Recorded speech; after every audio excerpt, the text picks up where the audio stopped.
Islam sangat tahu betul, bahkan ajaran yang paling mengetahui hak-hak kemanusiaan. Maka orang-orang yang melakukan perbuatan LGBT, mengatasnamakan hak asasi manusia, sesungguhnya mereka telah mengkhianati nama hak asasi manusia. Ngopi, ngobrol perkara iman, hanya di Salsabila TV. Bismillahirrahmanirrahim. Assalamualaikum warahmatullahi wabarakatuh. Waalaikumsalam warahmatullahi sahabat, wabarakatuh. hari ini kita bisa ketemu lagi di acara ngopi atau konten ngopi, yaitu ngobrol perkara iman. Alhamdulillah hari ini saya ditemani bersama Ustadz Ahmad Hairudin atau Ustadz Akhir. Gimana kabarnya Ustadz? Alhamdulillah baik. Baik. Jadi Ustadz Akhir ini adalah guru kami, sekaligus teman kami juga. Jadi kita sering tarbiyah bareng, ngobrol-ngobrol bareng, sering curhat bareng lah istilahnya malah ya. Jadi hari ini saya pengen ngebahas dua tema nih, insya Allah kalau keburu nih ya. Jadi yang pertama tentang LGBT nih, kebetulan karena bulan Juni kemarin itu bisa dibilang hari rayanya LGBT itu. Terus tema kedua di bulan Juli ini, insya Allah nanti di akhir bulan Juli ya Ustadz, Idul Adha, tentang kurban. Kayak yang pertama tentang LGBT dulu. Jadi sebenarnya sejarah LGBT dalam Al-Quran itu seperti apa sih Tad? Bismillahirrahmanirrahim. Jadi LGBT atau yang dulu kita kenal dengan istilah liwat ataupun sodom ataupun homoseksual, ini sebenarnya sudah tergambar dengan jelas ya. Allah Subhanahu wa taala mengkisahkan bagaimana keterpurukan yang terjadi pada zaman Nabi Lut alaihissalam. Kondisi masyarakat pada saat itu, kondisi mayoritas penduduk pada saat itu merupakan perusak. Bahkan tidak sedikit dari mereka tidak segan untuk membunuh jika ada pengunjung yang datang ke negeri mereka. Dan salah satu perbuatan keji yang Allah Subhanahu wa taala firmankan dalam Al-Qur'an menggambarkan bagaimana rusaknya perbuatan mereka adalah itu perbuatan homoseksual ataupun LGBT. Allah Subhanahu wa taala berfirman dalam Al-Qur'an, "Waluton idz qala liqaumihi innakum lata'tunal fahisyah." Jadi Allah Subhanahu wa taala dalam surah Al-Ankabut mengatakan, ingatlah bagaimana Nabi Lut berkata kepada kaumnya, innakum lata'tunal fahisyah, kalian sungguh benar-benar mendatangi perbuatan keji. Jadi Allah jadikan perbuatan apa yang dilakukan oleh kaum Lut sebagai perbuatan keji. Jadi dalam bahasa Arab yang dimaksud dengan al-fahisyah itu memiliki dua makna, Kang Gilang. Oh, apa aja tuh tadi? Jadi makna yang pertama itu al-fahisyah itu adalah kekejian, perilaku, perbuatan dosa yang berdampak untuk dirinya. Yang kedua adalah berdampak buruk juga untuk orang yang sekitarnya. Berbeda dengan kemungkaran. Kemungkaran itu mungkin berdampak pada dirinya pribadi, kayak ini kan ninggalin sholat, ya. Itu dosanya untuk diri pribadi, nggak sama orang lain. Tapi kalau al-fahisyah, perbuatan keji, kayak meminum khamar, berzina, kemudian tadi homoseksual, ini selain berdampak pada dirinya, ini juga dapat berdampak pada orang lain. Jadi sudah menular dan dapat menular kepada orang lain. Jadi kata Allah Subhanahu wa taala, kalian sungguh mendatangi perbuatan yang keji. Jadi naudzubillah min dzalik ya. Allah sampai menggambarkan apa yang dilakukan oleh kaum Lut sebagai perbuatan yang keji. Begitu mungkin Kang Gilang. Ya. Kalau saya tidak salah karena ada semacam azab yang diturunkan kepada kaum Nabi Lut itu seperti apa? Oh iya betul. Jadi Allah Subhanahu wa taala ya mengancam ataupun memberikan teguran atau memberikan azab karena kaum Nabi Lut ini tidak mengindahkan peringatan Nabi Lut alaihissalam. Dan ini juga ada salah satu pengkhianatan dari keluarga Nabi Lut, yaitu dilakukan oleh istrinya sendiri justru ya. Bukannya menolong sang suami dalam perjuangan, justru ini malah menjerumuskan atau bahkan mengkhianati perjuangan sang suami. Tapi itu istrinya tuh pelaku lesbian juga bukan? Betul. Jadi si istrinya pun terindikasikan terjangkit penyakit lesbi. Jadi pada saat itu dikisahkan dalam Al-Quran pada saat para malaikat itu berubah wujud menjadi manusia, diawali pada saat itu berkunjung kepada Nabi Ibrahim alaihissalam. Kemudian Nabi Ibrahim bertanya, kalian hendak kemana? Maka para malaikat menjawab, kami akan mendatangi satu kaum untuk mengadab mereka dan menurunkan hujan batu kepada mereka. Mereka diadab oleh Allah Subhanahu wa taala di waktu subuh dengan dihujani dengan bebatuan. Sehingga mereka dibinasakan oleh Allah Subhanahu wa taala. Oke, untuk kasus LGBT ini di zaman pada Rasulullah itu seperti apa, Tan? Nah, kalau pada zaman Rasulullah SAW ini diriwayatkan oleh Ibnu Abbas. Jadi kata Ibnu Abbas, menurut Ibnu Abbas, jika ada orang yang melakukan homoseksual ataupun melakukan lesbian ataupun LGBT, maka kata Ibnu Abbas, hukuman yang layak untuk diberikan kepada mereka adalah carikan tempat yang paling tertinggi di daerah tersebut. Kemudian mereka dilemparkan dari tempat yang tertinggi tersebut, kemudian mereka dirajam dengan batu. Sudah dilempar dari bukit yang tinggi, dari tempat yang tinggi, mereka dilempari pula dengan batu. Ini untuk menunjukkan betapa hinanya orang yang melakukan perbuatan homoseksual.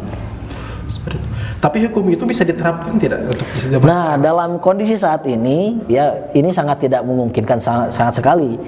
Dan ini tidak bisa dilakukan oleh per individu. Misalkan kita temukan orang homoseksual, kita giring bareng-bareng ke bukit yang tinggi, kita lemparkan, kemudian kita lempar dengan batu, justru mungkin kita yang akan dipidana. Bahkan dapat menjadi kesempatan orang-orang yang membenci Islam untuk menyuarakan betapa radikalnya Islam. Ini sangat bahaya kalau untuk saat ini, mungkin ya belum tepat, wallahu alam.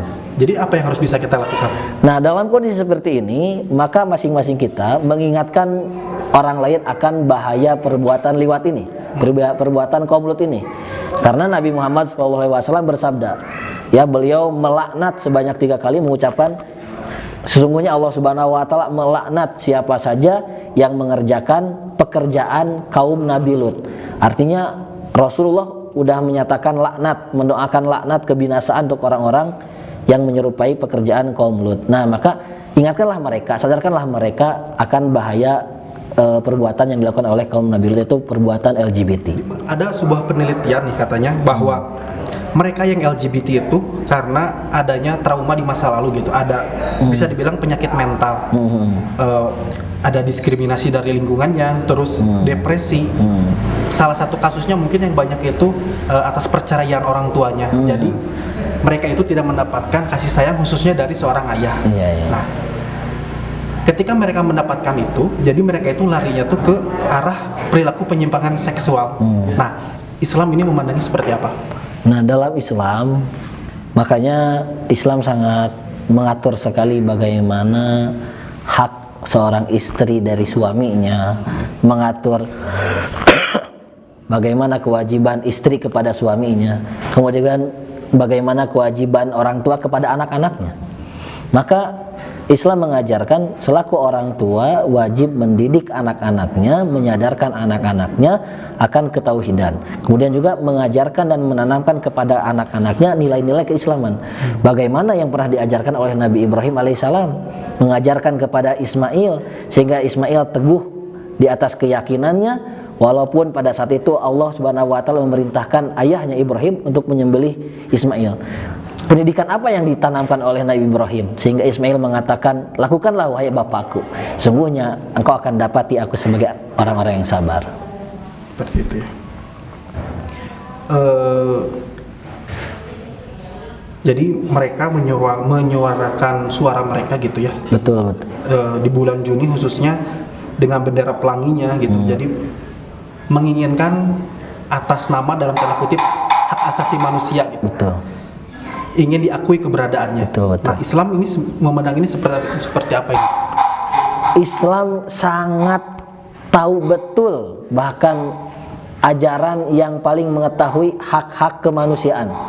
Namun yang perlu kita perhatikan, jangan sampai hak-hak manusia kita perjuangkan, hak-hak Allah kita tiadakan, hak-hak Allah kita lupakan, hak-hak Allah kita acuhkan. Kita malah sibuk memperjuangkan hak-hak kemanusiaan tapi lupa memperjuangkan hak-hak Allah. Allah itu memiliki hak untuk disembah dan diibadahi dengan sebenar-benarnya. Maka sebelum kita memperjuangkan hak asasi manusia, karena Islam udah mengajarkan hak asasi manusia yang terbaik bagaimana, maka orang-orang yang melakukan perbuatan LGBT mengatasnamakan hak asasi manusia, sesungguhnya mereka telah mengkhianati nama hak asasi manusia. Karena Allah Subhanahu wa Ta'ala telah menjadikan fitrah laki-laki mesti bagaimana, perempuan fitrahnya bagaimana, karena justru mereka telah mengkhianati nilai hak-hak asasi manusia. Malah mereka sendiri ya yang Betul. mengkhianati. Oke, jadi bisa dibilang makin sini tuh kampanye tentang LGBT itu semakin marak ya tadi. Betul. Baik lewat pertama itu lewat bendera pelanginya, kemudian adanya simbol-simbol di sosmed nih. Betul ya. Banyak lah, saya tidak perlu sebutkan, sosmed kayak simbol-simbol gitu. Terus memang ada dukungan dari perusahaan-perusahaan ternama gitu. Perusahaan-perusahaan apa? Bisa dibilang kebutuhan sehari-hari banyak kita temui itu. Ternyata ya. perusahaan itu ngedukung gitu LGBT. Nah, kita sebagai umat muslim apa yang harus kita lakukan?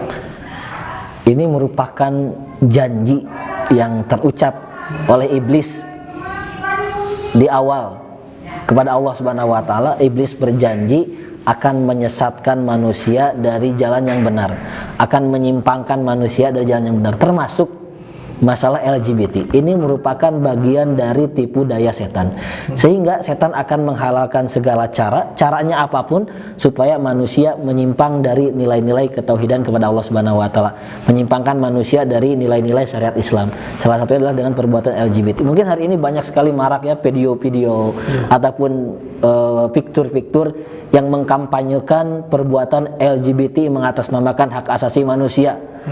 Sungguh ini merupakan salah satu bagian dari kampanye yang dilakukan oleh setan, yaitu setan yang berjenis dari manusia. Maka Islam memandang permusuhan ini akan senantiasa ada. Kita tidak mungkin memusuhi setan yang tidak nampak wujudnya, tetapi kita akan musuhi setan-setan yang nampak wujudnya, itu setan-setan dari kalangan manusia. Jika hari ini mereka menggunakan media sosialnya untuk mengkampanyekan kemaksiatan LGBT-nya, maka kita juga kampanyekan ketaatan, peribadatan, syariat Islam yang mulia ini melalui media sosial kita. Begitu mungkin. Terakhir ya, kesimpulan. Jadi gimana supaya mereka mau gitu kembali ke jalan yang benar? Gimana tuh? Nah, kita tinggal sampaikan bahwasannya Allah itu menjadikan segala sesuatu ini atas takdirnya. Mungkin sebagian mereka mengatasnamakan ini kan udah takdirnya. Saya kan sebenarnya nggak mau kayak gini. Itu kan udah takdir Allah. Ketahuilah, Allah itu yang menciptakan takdir. Allah juga memberikan pilihan kepada manusia untuk memilih takdirnya. Takdir yang baik ataupun takdir yang buruk. Kalau kita gambarkan, misalkan kita dihadapkan pada 2 gelas air. Yang satu berisikan air susu, yang satu berisikan air kopi. Mungkin kita dapat memilih, kita lebih suka kopi atau lebih suka susu. Itulah pilihan. Padahal kedua-duanya takdir. Ketetapan dari Allah. Allah menjadikan keduanya tersebut ada di hadapan kita. Tapi kita diberikan pilihan oleh Allah Subhanahu wa Ta'ala untuk memilih mana yang menurut kita suka.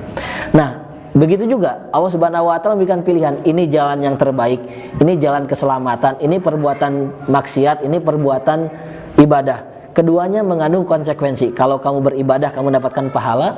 Kalau kamu bermaksiat, kamu mendapatkan siksa. Silahkan Anda memilih. Allah sudah berikan pilihannya. Ya, kalau tetap kekeh dengan perbuatan LGBT-nya mengatasnamakan takdir, ya yakinilah itu takdir yang mendatangkan kebinasaan. Wallahu a'lam. Ngopi, ngobrol perkara iman, hanya di Salsabila TV.